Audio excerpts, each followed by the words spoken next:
ស់ជាពាក្យមិនពីបាក់និយាយបងព្យាយាមប្រាប់តែស្រីគួរស្ដាប់ឲ្យចប់គុំកាត់ន័យសំណួរបងសួររាប់ឆ្នាំមុនឆ្លើយថាចាំស្រាថ្នាំដាំគេ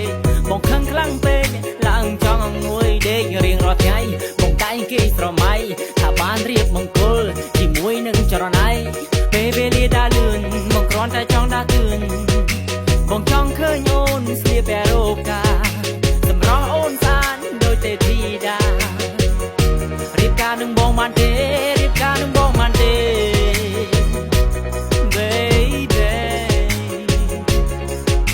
ពាក្យថាស្រឡាញ់ហើយស្មោះជាពាក្យមិនពីបាក់និយាយអ្នកខ្លះស្នេហាស្បប់មានរាប់ឆ្នាំតែត្រូវបរាជ័យអ្នកខ្លះជាគិតថាស្នេហារុងរឿងមានន័យ